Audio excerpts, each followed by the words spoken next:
बजे सुबह से तेरा प्यार है। भगवान में कौन सा भक्त श्रद्धा भाव रहा है, ताली की सेवा करते हुए कैसे बोलेंगे? वो घूमेगा गोपाल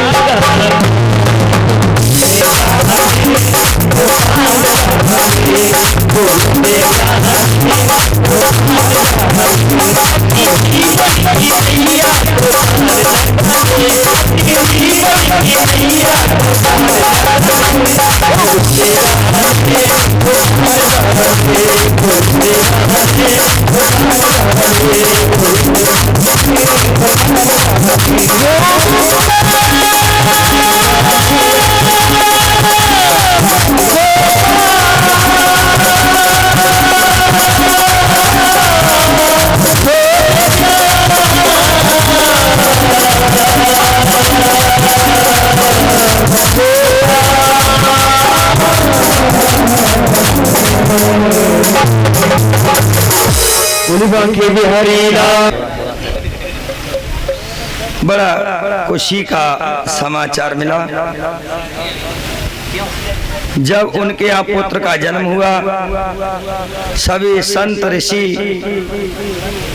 सभी रिश्तेदार भाई बंधु आते हैं मिलने के लिए और उस पुत्र को अपनी गोद में लेते हैं।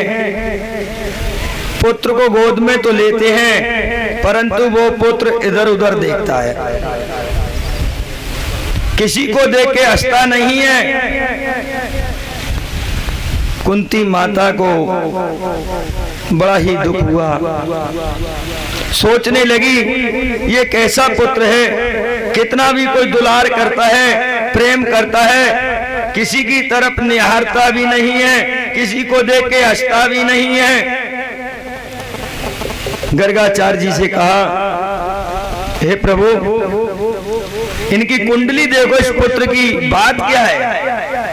जन्म लेते ही पालती मार के बैठ गया और किसी को देख के मुस्कुराता नहीं है, हंसता नहीं है। गर्गाचार्य जी कहने लगे, हे कुंती मैया, ये तुम्हारे घर में जो जन्म हुआ है इस पुत्र का, इसका नाम है परीक्षित। ये देखता है कि वो टेढ़ी टांग वाला किधर गया जिसने मेरी गर्भ में जाके रक्षा की थी, वो इस भीड़ में दिखाई क्यों नहीं देता है? वो उसको खोज रहा है। मैया समझ गई।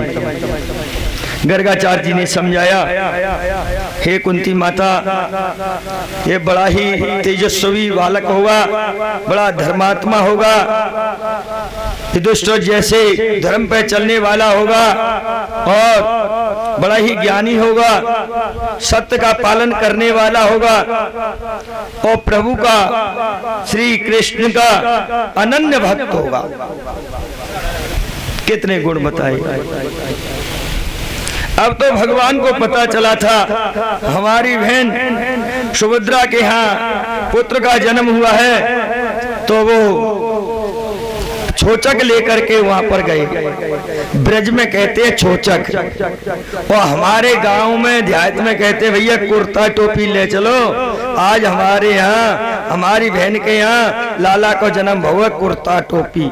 उसका नाम क्या है? कुर्ता टोपी देने जा रहे हैं। ब्रज में कहते हैं छोचक देने जा रहे हैं।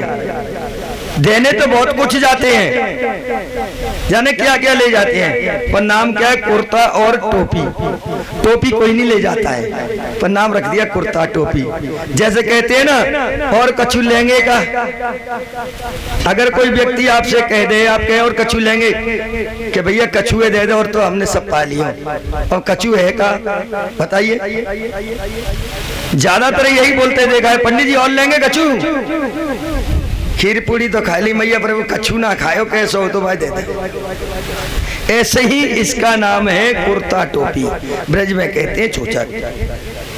भगवान श्री कृष्ण अपनी बहन के यहाँ छोचक लेके गए। वहां जाते ही उन्होंने उस बालक को गोद में लिया।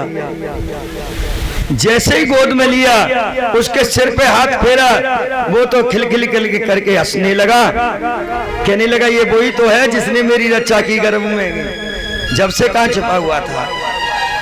बड़े विद्वानों ने उनका नाम परीक्षित रखा। परीक्षित महाराज बड़े ही ज्ञानी थे और पृथ्वी रूपी गाय और धर्म रूपी बैल दोनों पांडवों के राज्य में वास करते थे। कहते हैं परीक्षित महाराज उनका हमेशा पालन करते थे।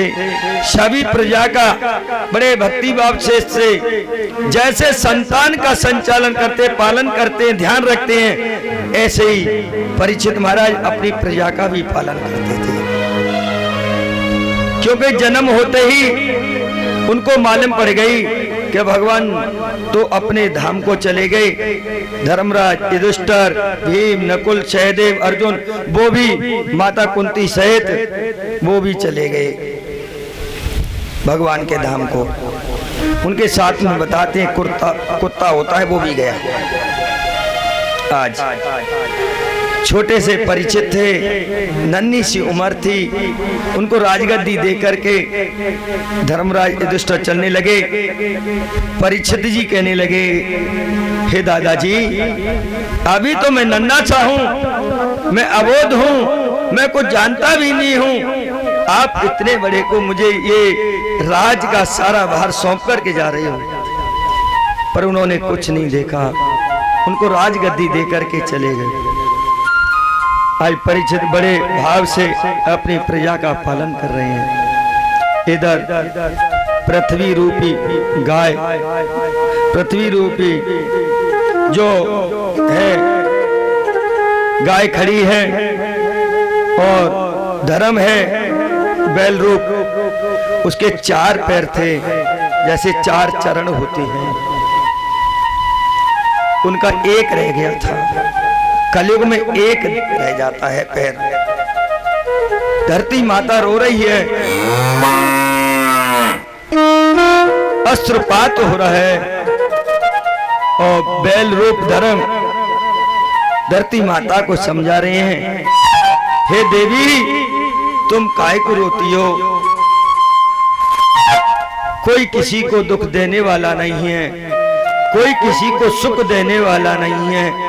हर जीव को, हर प्राणी को अपने कर्म के अनुसार सुख मिलता है और अपने कर्म के अनुसार ही दुख प्राप्त होता है। कर्म प्रधान बताया गया है, जो जैसा कर्म करता है वैसा ही फल उसको प्राप्त होता है। आज उन दोनों को देखा महाराज परीक्षित ने, जब तक एक काले रूप में चांडाल दिखाई दिया, जो बैल का एक पैर था और अपनी नंगी तलवार से उसको भी काटने लगा। महाराज परीक्षित पे रहा नहीं गया। पांडवों की राजधानी में ऐसा कोई दुष्ट हो गया जो निरपराध जीवों को सताता है। महाराज परीक्षित धनुष बाण लेकर के उसको मारने के लिए दौड़े। जो कलयुग था पैरों में गिर गया। महाराज क्षमा करो, आप कौन हैं? मैं कलयुग हूं। अरे एक ही तो ये पैर है बैल का, इसको ही काट रहा है। अरे दुष्ट, तुझको लज्जा नहीं आती है क्या? पांडवों के राज्य में ऐसा अधर्म करने में तुझे बिल्कुल भी भय नहीं लगता है क्या? मैं तेरा प्राणांत कर दूंगा। धर्म रूप बैल ने राजा परीक्षित को रोक लिया। महाराज, इसको प्राण दंड मन दो, ये तो हमारे कर्मों का ही फल है। अगर हम अच्छे कर्म करते तो हमें प्रभु छोड़ के ही क्यों जाते? हमने कर्म बुरे किए हैं, हमने कोई अपराध किया है, कोई पाप किया है, जिसकी वजह से आज हमको ये भोगना पड़ रहा है। कलयुग चरणों में लेट गया। राजा परीक्षित ने कही कि जो शरण में आ जाता है, हमारे पूर्वजनों ने ये बताया है, ये हमको शिक्षा दी थी कि जो भी शरण में आ जाए उसको क्षमा कर देना। दुष्ट, मैं तुझको क्षमा करता हूं, मेरे राज्य से निकल जा। कलयुग बोला, महाराज जिधर भी जाता हूं उधर पांडवों का ही तो राज्य है, आपके दादाओं का ही तो राज्य है, मैं कहां जाऊं? मुझे भी तो रहने का स्थान दीजिए। महाराज परीक्षित ने उनको रहने के लिए स्थान दिया। उनको बताया दूध कीड़ा और परस्त्री गवन और मदिरापान, ये 3 जगह बताई। महाराज ये सब तुमने बताया, रहने का स्थान नहीं है, एक स्थान तो कोई सुंदर हमें बता दीजिए। महाराज परीक्षित को दया आ गई, जाओ स्वर्ण में वास कर। तो उन्होंने, कलयुग ने स्वर्ण में वास कर लिया। सोना एक ऐसा है कि आदमी की जान ले लेता है, क्योंकि सतयुग में धर्म के 4 चरण थे, सत्य, दया, सत्य, दान, दया और पवित्रता। पहले व्यक्ति सत्यता पे चलता था, दान करते थे और दया करते थे और पवित्रता थी। आजकल तो अपवित्र हो जाते हैं 1 मिनट में। अपवित्र कैसे हो जाते हैं? बिगर नहाए धोए भोजन करने बैठ जाए। अरे देवी भूख लग रही है, पहले भोजन करा दो, बाद में स्नान कर लेंगे।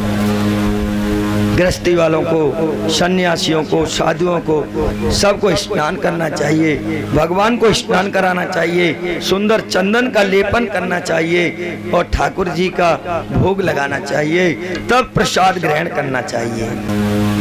तो पहले सभी पवित्रता से रहते थे और अपने धर्म का पालन करते थे और कर्म के ऊपर चलते थे। कहते हैं कर्म प्रदान विश्व कर राखा, जो जैसे करई सोई तस फल चाखा। जो जैसा कर्म करता है उसको वैसा ही फल मिलता है। अगर आपने बबूल का पेड़ लगाया है और आम की इच्छा करे तो कैसे प्राप्त हो जाएगा? बताइए। आपने जीवन में कभी सत्संग में नहीं गए हैं, कभी भजन नहीं किया है, कभी अपने हाथों से दान नहीं किया है, अपनी जिह्वा से भजन नहीं किया है, तो आपको कैसे परमात्मा की प्राप्ति होगी? बताइए। तो ये हमारे मीमांसा शास्त्र कहता है कि अपने अपने कर्मों के अनुसार हर जीव, हर प्राणी को सुख मिलता है और दुख मिलता है। न कोई किसी को सुख देता है, न कोई किसी को दुख देता है। ऐसे ही धर्म रूप बैल ने समझाया राजा परीक्षित को। आज महाराज परीक्षित ने जो मुकुट उनके राज्य में रखा था, पांडवों ने जरासंध से युद्ध करके उस मुकुट को जीता था, अपने राजकोष में रख दिया। आज महाराज परीक्षित ने राजकोष को देखा, उसमें बहुत सुंदर मुकुट था। उस मुकुट को धारण करके महाराज परीक्षित जंगल को शिकार खेलने के लिए चले गए, भ्रमण करने चले गए। वहां चलते चलते जंगल में उनको महाराज प्यास लगी। जंगल में एक आश्रम था, वो आश्रम था समीक मुनि का। समीकी मुनि बड़े ही तपस्वी थे, बड़े ही विद्वान थे। वहां जाकर के महाराज परीक्षित ने आग्रह किया, हे ऋषि, हे मुनि, मुझे जलपान करा दो। परंतु समीकी मुनि ने उनकी कोई बात नहीं सुनी, क्योंकि वो अपने ध्यान में थे, तपस्या में लीन थे। महाराज परीक्षित को क्रोध आ गया। एक वहां पर मरा हुआ सर्प पड़ा हुआ था, काला सर्प। अब अपने घोड़े पे सवार होकर के अपने धनुष की नोक से लेकर के उस सर्प को ऋषि के गले में डाल दिया, समी की ऋषि के गले में डाला और डाल करके महाराज परीक्षित तो वहां से चले गए। और समी की मुनि के जो शिष्य थे, गोरमुख नाम के एक शिष्य ने जाकर के श्रृंगी ऋषि को बताया। समीकी के पुत्र थे श्रृंगी। उस समय पे श्रृंगी ऋषि यमुना में स्नान कर रहे थे और संध्या वंदन पूजा पाठ कर रहे थे। कहा महाराज तुम्हारे पिता के गले में काला सर्प मरा हुआ पड़ा है और वो महाराज किसी ने डाल दिया है।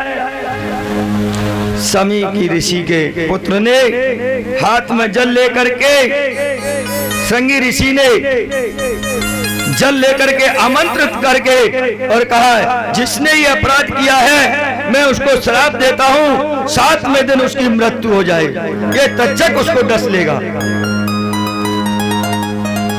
श्राप देने के बाद में बालक तो थे ही, वो अपने पिता के पास आए, दिया, पिता के गले से लग गए, हिकरा फटे रोने लगे। शमी की ऋषि की समाधि टूटी। क्या बात है पुत्र, क्यों रोते हो? पिताजी आपके गले में मरा हुआ सर्प किसी ने डाल दिया था, मैंने उसको श्राप दे दिया है। उन्होंने पता किया कौन आया, अपनी योग दृष्टि से देखा, अरे पुत्र तुमने ये अच्छा नहीं किया, ये तो धर्मात्मा राजा थे जो हमारा पालन करने वाले थे, हमारे अन्नदाता थे, उनसे ये गलती हो गई। उनकी गलती नहीं है, गलती तो मेरी है कि मेरे दरवाजे पर जो हमारा पालन करने वाले हैं वो जल पान का आग्रह कर रहे हैं, मैंने उनको जल नहीं पिलाया। कोई किसी के घर पे जाए उसको जल पान नहीं कराए, जल मांग रहे जल नहीं देते हो, तो गलती आने वाले की नहीं है, गलती आपकी है, कुछ भी कह सकता है। उन्होंने कहा गोरमुख से, अरे शिष्य गोरमुख तुम जाकर के राजा परीक्षित को बता दो कि 7वें दिन तुम्हारी मृत्यु हो जाएगी, तुम अपना मुक्ति का मार्ग ढूंढ लो। गोरमुख गए, वहां जाकर के राजा परीक्षित को बताया और कहा महाराज समी के पुत्र श्रृंगी ने आपको श्राप दे दिया है, आप राजपाट त्याग करके जंगल में तपस्या करो, मुक्ति का मार्ग ढूंढो। उन्होंने महाराज परीक्षित ने अपने नन्हे से बच्चे को, उनका नाम था जन्मेजय, जन्मेजय को राज दे करके और वो वन को चले गए। चलते चलते उनको गंगा के तट पे पहुंचे, सुखदेव जी का मिलन हुआ, सुखदेव जी के चरणों में लेट गए। हे प्रभु मैं एक सवाल पूछना चाहता हूँ, जल्दी मरने वाले के लिए मुक्ति का मार्ग सबसे सरल क्या है? उन्होंने ये नहीं कहा कि मेरे लिए मुक्ति का मार्ग क्या है, जल्दी मृत्यु वाले के लिए मुक्ति का मार्ग है क्या, क्या उपाय करना चाहिए? श्री सुखदेव जी ने कहा हे राजा परीक्षित तुमने बहुत ही उत्तम बात पूछी है, संसार के हित के लिए पूछा है। मुक्ति का मार्ग एक ही है कि उस प्राणी को सब कुछ त्याग करके और नारायण की शरण में चला जाना चाहिए, उसके ध्यान में लग जाना चाहिए, लीन हो जाना चाहिए और श्रीमद् भागवत की कथा श्रवण करनी चाहिए। हमारे तुम्हारे जीवन में 7 दिन आते हैं, 8वां दिन नहीं आता है। इसी 7 दिन में हमको तुमको सबको मरना है, इसी 7 दिन के अंदर हमारा तुम्हारा सबका जन्म होना है। आज ये 7 दिन की कथा आप सबके मध्यम में हो रही है।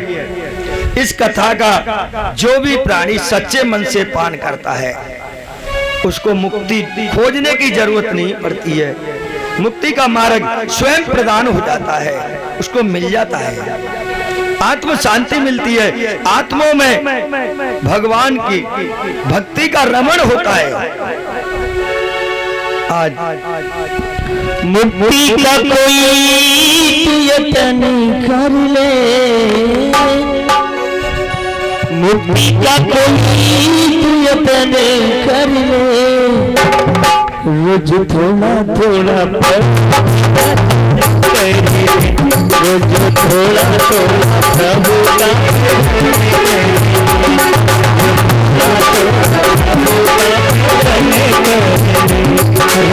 थोड़ा थोड़ा हरि का भजन करे, मुक्ति का कोई तू यतन कर ले, मुक्ति का कोई तो यतन कर ले, थोड़ा थोड़ा हरि थोड़ा थोड़ा प्रभु का भजन करे, थोड़ा भजन करे।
सुखदेव जी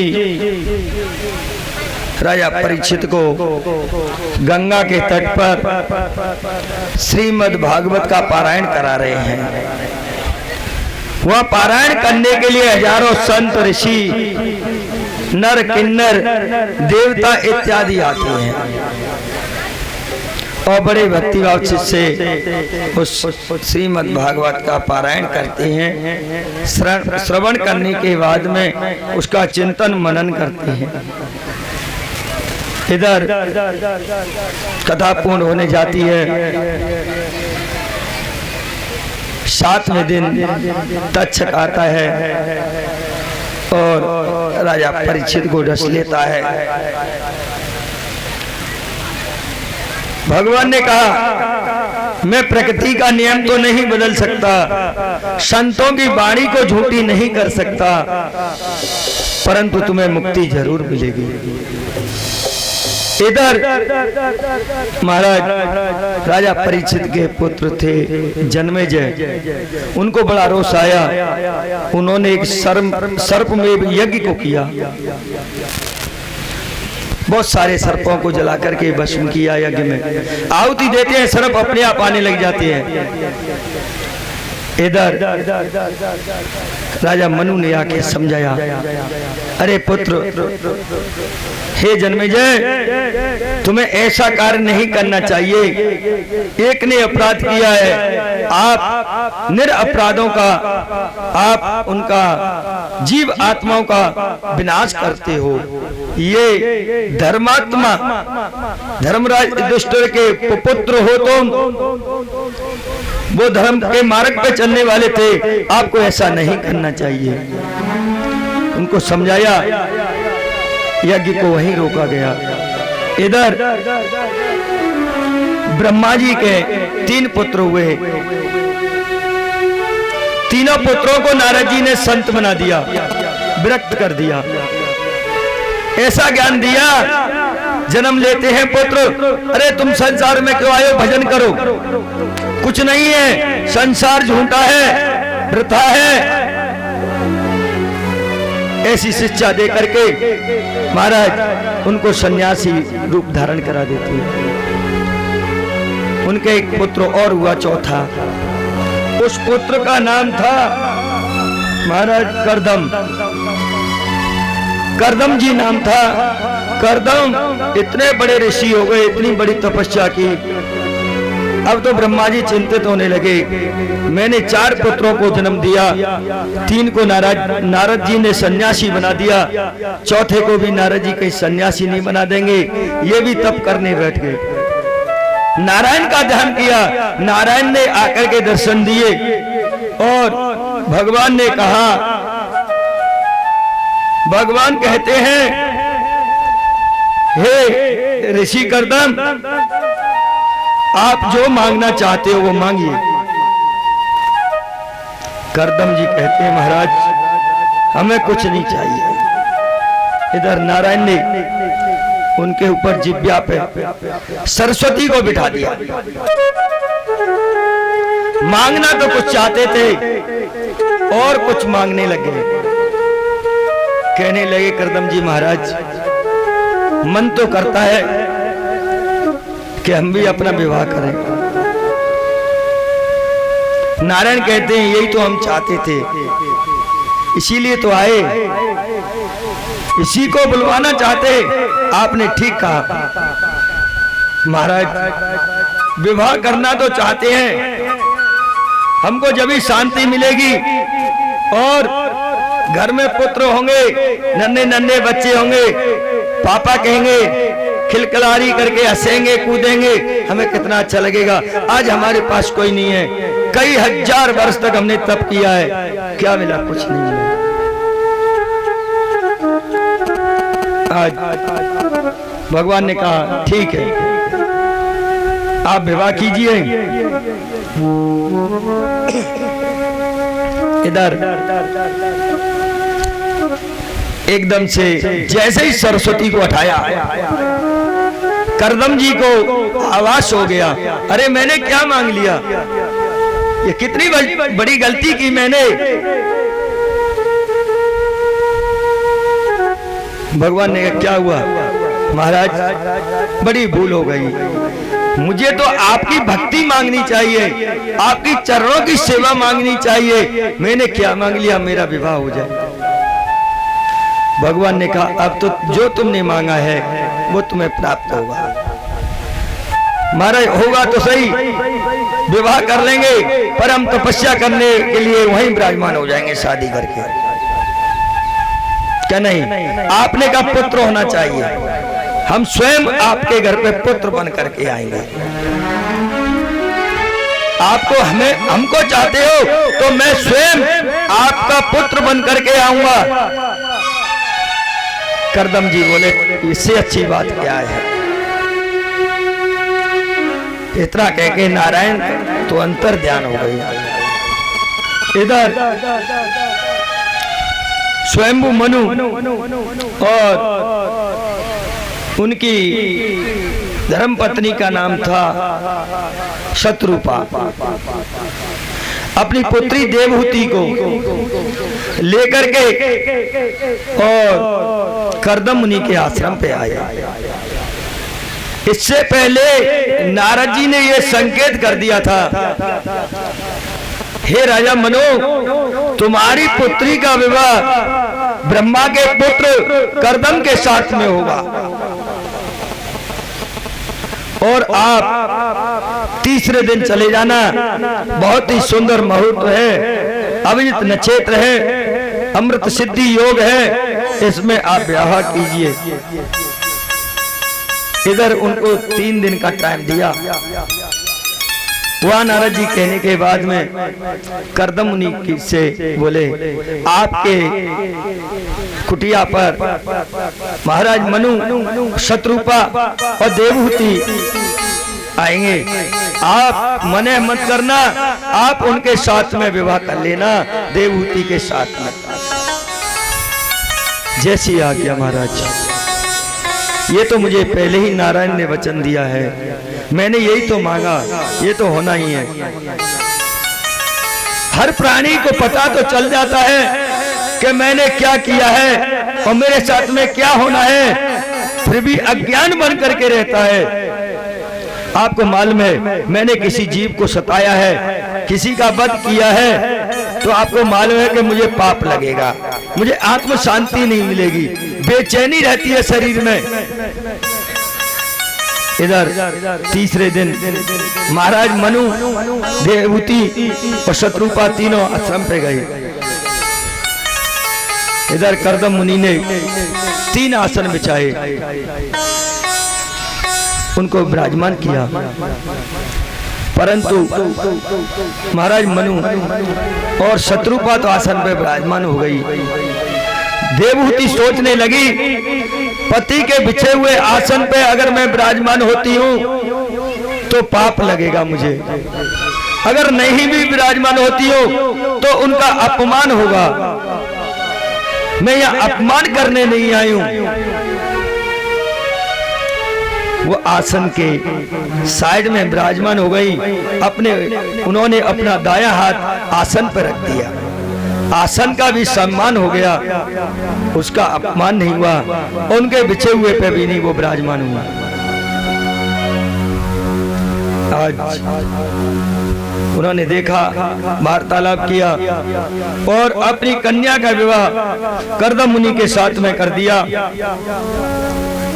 विवाह करने के बाद में महाराज मनु और शत्रुपा तो अपने राज्य को चले गए। इधर करदम मुनि का विवाह होते ही वो तपस्या में लीन हो गए विराजमान होने। उन्होंने कई हजार वर्ष तक तप किया। कितने संतोषी ऋषि थे। ऋषियों को संतोष होना चाहिए, शीलता होनी चाहिए, धैर्य होना चाहिए, वही ऋषि होते हैं। ऋषि तो एक समुद्र होते हैं। समुद्र में आप कितना भी स्नान लगाओ, कितना भी जल को उछाल दो, तो समुद्र आपसे कुछ नहीं कहता है। अगर आज के ऋषियों के अगर एक मुट्ठी धूल डाल देंगे तो या तो लाठी मारेंगे या दो चार बात बोल के जाएंगे। दत्तात्रेय महाराज ऐसे ऋषि थे, उन्होंने 24 गुरु बनाए थे कि कोई उनके ऊपर धूल डाल देता तब भी कुछ नहीं कहते, कोई फूल अर्पण कर देता जब भी कुछ नहीं कहते, कोई भोजन कराता तब भी कुछ नहीं बोलते, कोई उनके सामने से थाली को छीन लेता जब भी कुछ नहीं कहते थे। तो ऋषि संतों को तो ऐसा होना चाहिए। आज महाराज करदम जी तपस्या करने लगे, इतने संतोषी थे। जब उनका विवाह हुआ, विवाह होता है, हर प्राणी अपनी धर्मपत्नी को ये बताते हैं, श्रीमान जी कहते हैं आप सुनते हो, काफी लोग तो नाम लेते हैं, काफी लोग मैडम जी कहते हैं, जी और लगा देते हैं, और काफी लोग कुछ और भी कहते हैं, मैं नहीं कहूंगा, कुछ सारी बात ऐसी होती हैं। तो कहते हैं हमारा इतना वैभव है, ये मकान है, ये गाड़ी है, घोड़ा है। इधर करदम जी ने भी दिखाया। देवहूति बोली प्रभु ये तो बताओ, हमें यहीं विराजमान रहना है कि हमारा कोई घर मकान है, उसको तो दिखाइए। करदम जी ने कहा देवहूति से चलो दिखाते हैं। अपनी कुटिया में ले गए। उनकी कुटिया की झोपड़ी ऐसी बनी हुई थी, जितनी सूर्य की किरणें निकलती थी सारी किरणें उसमें प्रवेश करती थी। टूटी झोपड़ी थी। ऊपर को देखा, चिड़ियों के घोंसले बने हुए थे, नन्हे नन्हे बच्चे चींची चींची कर रहे थे। इधर देवहूति ने नीचे नजर डाल के देखा, एक बिल में सर्प बैठा हुआ है, एक सामने उसके मेढक बैठा हुआ है, इधर सामने बिल्ली बैठी हुई है, उसके सामने चूहा बैठा हुआ है। कोई किसी से कोई दोष बैर नहीं करता है। देवहूति कहती प्रभु ये क्या है? ये हमारा महल है, हमारा, हम कहाँ रहेंगे इसमें? ऊपर छत नहीं है, छत थोड़ी बहुत है, उसमें चिड़ियों ने घोंसले बना रखे हैं। ये तो उनका अधिकार है, परमात्मा ने उनके लिए ही तो ये बनाया है। महाराज ये क्या है? सामने बिल्ली बैठी है, चूहा बैठा हुआ है उसके सामने, बिल्ली उसको काटती नहीं है, मारती नहीं है, प्राणांत नहीं करती है। इधर सर्प बैठा हुआ है और इधर उसके सामने मेढक बैठा हुआ है। उनका कोई दोष, आपस में बैर नहीं है, पुरस्कार मार रहे हैं, परंतु कोई किसी से कुछ नहीं कहता। उनके अंदर इतना प्रेम था, एक दूसरे को कष्ट नहीं देते हैं। और हमारे तुम्हारे अंदर इतना प्रेम नहीं है कि एक दूसरे को थोड़ा बहुत भी प्रेम दे सके। देवहूति बोली महाराज ये तो बताओ, हमारे लिए बैठने का, रहने का स्थान कहाँ है? उन्होंने महाराज वायु कोण में एक 1.5 फुट जो कोने में जगह बनी हुई थी, आसन बिछा हुआ था। कहा हे देवी मेरा रहने का स्थान ये है कि महाराज ये। देवहूति प्रसन्न हो गई, धन्य है, मैं ऐसे पति की पत्नी बनी जो इतना संतोषी है, इतना धैर्यवान है, इतना भक्त है। भगवान मुझसे ज्यादा सौभाग्यशाली कोई नहीं है। और आजकल की तो लाठी चार्ज कर देंगी, निपुते कहाँ रहेंगे जो तो बताए।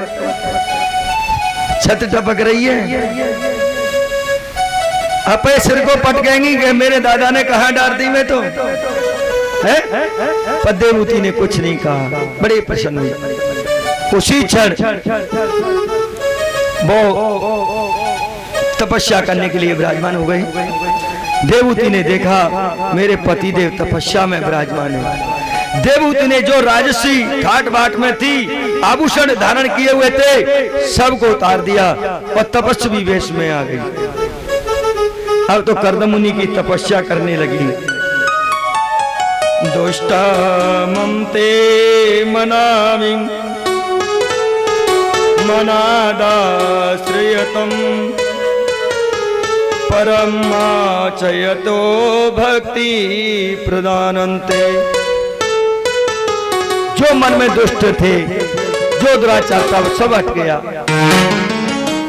अब तो भक्ति में देवहूति भी लग गई, अपने पति की सेवा करने लग गई। पति की इतनी सेवा करती है, उस देवहूति ने अपने तन का बिल्कुल भी ध्यान नहीं दिया। हमेशा उनके सामने खड़ी रहती और उनके शरीर को पोंछती रहती, पंखा झलती रहती, उनके केसों को हिलाती रहती, केसों में कहीं गंदगी नहीं आ जाए। पर माता देवहूति ने अपने तन का ध्यान नहीं किया। धन्य ऐसी माता देवहूति के लिए। आज तप करते करते कई हजार वर्ष हो गए। जब समाधि टूटी, कर्दम मुनि ने देखा देवहूति को। कहा तो विवाह के समय पे राजसी ठाट बाट में देखा था, श्रृंगार 16 श्रृंगार में थी। कहा तपस्वी वेश में देखा। तो कहने लगे देवी आप कौन हैं, आप क्या कर रही हो यहाँ? देवहूति कहने लगी प्रभु मैं आपकी दासी हूँ, आपकी पत्नी हूँ, आपकी अर्धांगिनी हूँ। आप याद करो हमारा विवाह हुआ 1000 वर्ष हो गए। विवाह होते ही आप तपस्या में लीन हो गए, मैं आपकी सेवा में लग गई। कर्दम मुनि कहने लगे धन्य देवी, तुम्हारी जैसी पतिव्रता नारी संसार में कोई नहीं होगी। तुमने अपने शरीर का भी नेक भी चिंतन नहीं किया, ध्यान नहीं रखा और हमारे ऊपर आपने सब कुछ अर्पण कर दिया। धन्य। भगवान कर्दम मुनि कहने लगे क्या चाहती हो बताओ। हर नारी की, हर पुरुष की इच्छाएं होती है। जिसने अवतार लिया है हाथ जोड़ के बोली प्रभु मैं कुछ नहीं चाहती हूँ, मैं तो आपके चरणों की सेवा करना चाहती हूँ। परंतु गृहस्थी आश्रम में आए हुए हैं तो गृहस्थी का कुछ धर्म भी होता है, हमें पूजा पाठ भी करना चाहिए, पर गृहस्थी का भी पालन करना चाहिए। गृहस्थी में अगर नन्हे नन्हे बच्चे न हो और कुछ संसारी भ्रमण न हो तो गृहस्थी काय की है। महाराज कर्दम मुनि उनकी भावना को समझ गए। उन्होंने कहा देवी ये बिंदु नामक सरोवर है, इसमें आप स्नान करके आओ। आज देवहूति बिंदु नामक सरोवर में स्नान करने गई तो उसकी तरुणी अवस्था हो गई। जैसे ही डुबकी लगा के बाहर निकली, काफी दासियां उनकी सेवा करती हुई सामने प्रकट हो गई। कोई उनके शरीर को पोंछने लगी, कोई केसों को पोंछने लगी, कोई श्रृंगार करने लगी। अगर पति थोड़ा सा वैसा हो और पत्नी थोड़ी न ठीक ठाक हो तो काफी इठला के चलती है। तुमसे तो मल्लू को लग रही हूं देखने में। प्रभु कहते कोई बात नहीं देवी, आप ही ठीक रहनी चाहिए। आज थोड़ी सी एक ये स्वाभाविक चीज है।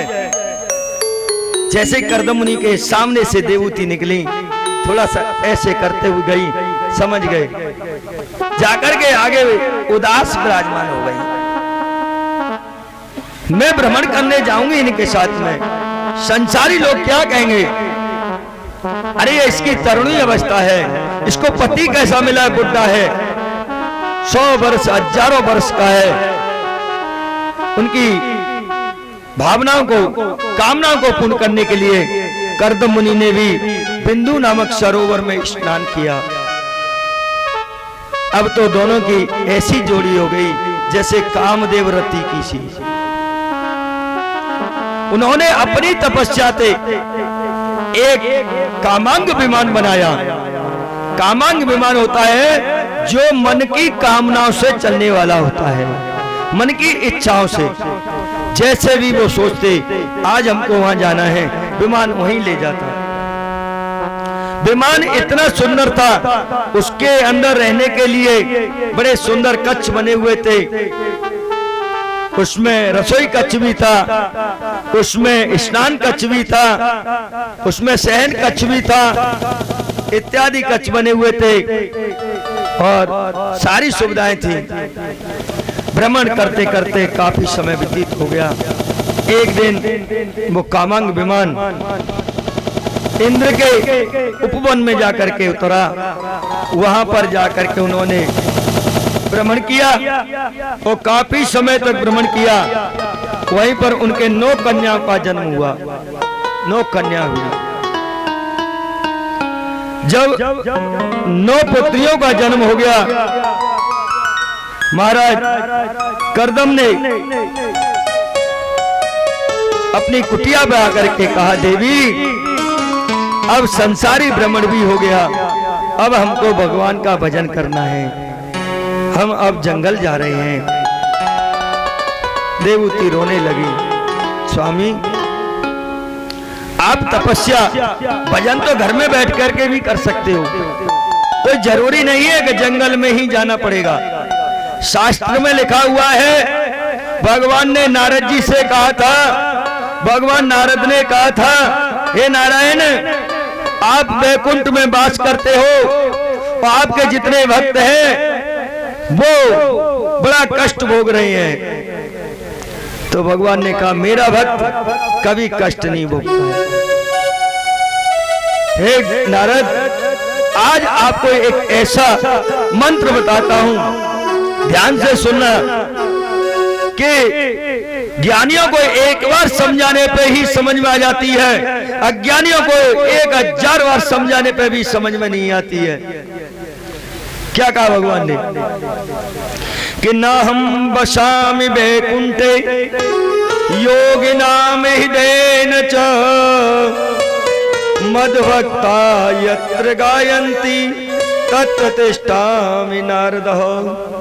हे नारद न हम बसामि वैकुंठे योगिनाम हृदयेन च मद्भक्ता यत्र गायन्ति तत्र तिष्ठामि नारदः। हे नारद आज देवूती कह रही है कि भगवान का वास, भगवान नारद से कह रहे हैं कि ना हम बसामि वैकुंठे, मैं वैकुंठ में नहीं रहता हूं, ना हम बसामि वैकुंठे योगी नाम हृदयेन च, साधु महात्माओं के भी हृदय में नहीं रहता हूं। योगी नाम हृदयेन च मद्भक्ता, मेरा भक्त हो, मेरा पान करने वाला हो, मेरा भजन करने वाला हो, चाहे वो जीव हो, जंतु हो, स्त्री हो, पुरुष हो, सन्यासी हो, गृहस्थ हो, चाहे बालक हो, युवा हो, वृद्ध हो, कोई भी हो, सच्चे मन से मेरा भजन करता हो, चाहे वो जंगल में हो, चाहे मंदिर के अंदर हो, चाहे वो घर के अंदर हो, मैं वहीं जाकर के मद्भक्ता यत्र गायन्ति तत्र तिष्ठामि नारद, मैं वहीं जाके वास करता हूं।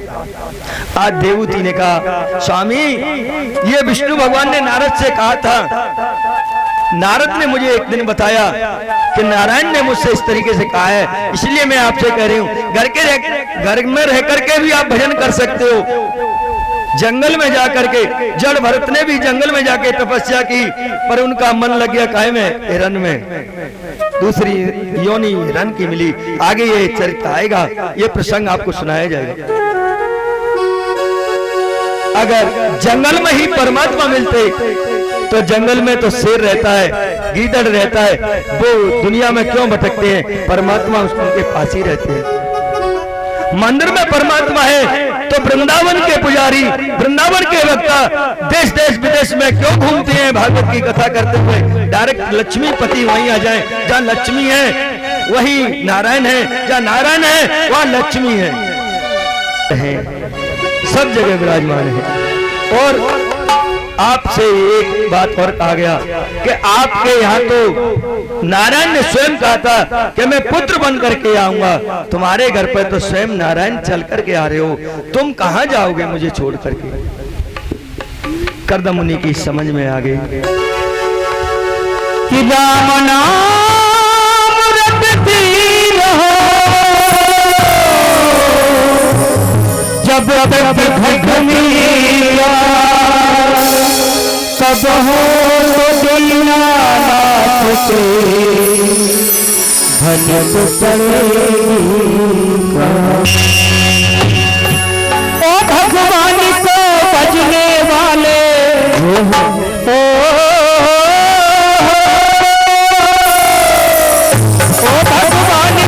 भजने वाले हर जरा लगा ले जान बाबू बिन नहीं भगवान बाबू नहीं भगवान बाबू नहीं भगवान बाबू नहीं भगवान। भगवान को भजने वाले हरिओ भगवान को भजने वाले भगवान को भजने वाले जरा लगा ले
देखो मेरे काम की बदनामी हो रही भैया जो करे तो थाली ना बजाए जो है पीछे भी बालकनी में भी बजाए सभी ताली बजाते रहे ये बात आराम से बजा ताली बजाते रहोगे तो आनंद मिलेगा है। देखो भगवान के भजन में ताली बजाओ तो पिछले जन्म नहीं बजानी पड़ेगी। पता है आपको कौन बजाते पिछले जन्म में? श्री राधे है श्री राधे। देखिए कहते हैं ताली को नहीं बजाते जिनको गम होता है, ताली को नहीं बजाते जिनको गम होता है, ताली प्यारे को बजाते जिनके हाथों में दम होता है। क्या आपके हाथों में दम नहीं है? जय हो हरिओ भगवान को भजने वाले भगवान को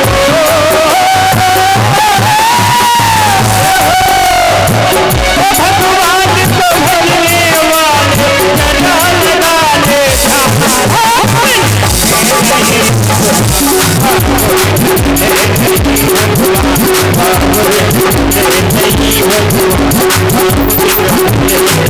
हाथ उठा के ताली बजा के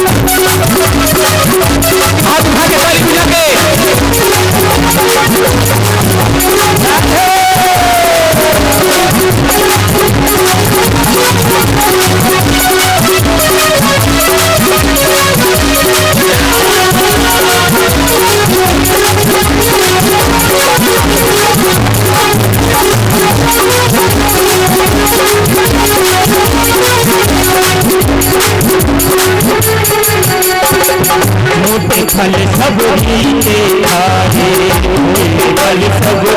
के खाए, फल सबरी के खाए, मोटे फल सबरी के खाए, मोटे फल सबरी के खाए। आपने रुच रुच भोग लगाए, रुच रुच भोग लगाए। भाव तो था इसलिए तो रुच रुच भोग लगाया। मोटे फल सबरी के खाए, क्यों खाए? भाव तो था, लेकिन आपके अंदर भी भाव आ जाएगा तो भगवान आपके घर में आ जाएंगे, आपके हृदय में आ जाएंगे। जो होते फल सब के खाए, फल सब के और राम ने रुच रुच भोग लगाए, रुच रुच भोग लगाए। जो ढूंढे किसको मिल जाए, जो ढूंढे किसको मिल जाए, कहते पेट पूरा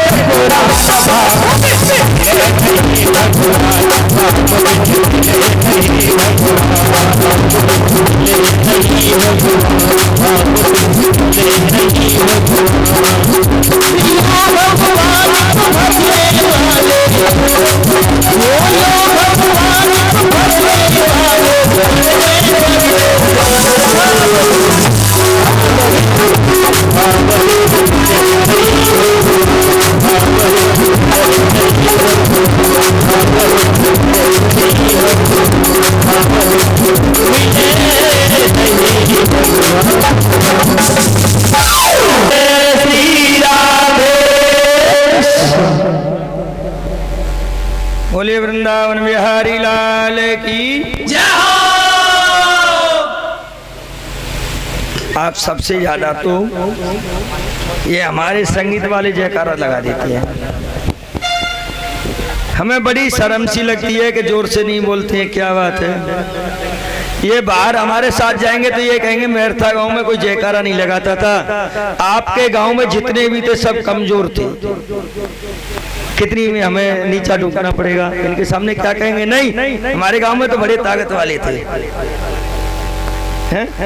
इसलिए एक बार जोर से बोलेंगे, बोलिए राधा रानी की।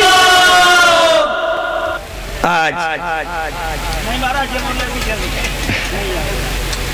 नहीं बोले, पीछे वाले नहीं बोल रहे भैया, ये कह रहे हैं हाथ हिला करके। कोई बात नहीं, अब की बार बोलेंगे। आज कर्द मुनि के यहाँ देवभूति ने समझाया, वो घर पे रह गए और वहीं भजन करने लगे। कुछ समय के बाद में उनके एक पुत्र हुआ, उस पुत्र का नाम था कपिल देव। भगवान ने कपिल देव का रूप धारण कर लिया। पुत्र का जन्म होते ही लाड प्यार करते करते समय व्यतीत हुआ और वो तपस्या के लिए चले गए। अब पुत्र भी भजन करते हैं, भगवान जो कपिल देव है वो भी भजन करते हैं, पाठ पूजा करते हैं। और जो माता देव होती है अकेली रह जाती हैं और सोचती हैं मैं क्या करूं, मुझे क्या करना चाहिए, बड़े सोच में रहती हैं। इधर कपिल देव भगवान ने देखा माता आजकल बड़ी चिंतित रहती हैं, बड़ी उदास रहती हैं। कहा मैया आप इतनी उदास चिंतित क्यों रहती हैं, क्या कारण है। तो देवती ने कहा हे पुत्र मैं क्या करूं, मेरी समझ में नहीं आता है, मैं करूं तो क्या करूं। नदी किनारे रह करके भी मैं प्यासी बनी रही, मैंने उसमें डुबकी लगाना तो बात अलग है, मैंने एक चुल्ली एक चूलू भर भर के पानी नहीं आचमन नहीं किया। जो एक गंगा में स्नान करते हैं वो तो धन्य ही, एक अंजलि जल ले करके अपने मुंह में डाल लेते हैं तो भी वो धन्य हो जाते हैं। एक अंजलि जल भी उन्होंने मुंह में नहीं डाला। अंजलि जल का मतलब करदम मुनि इतने ज्ञान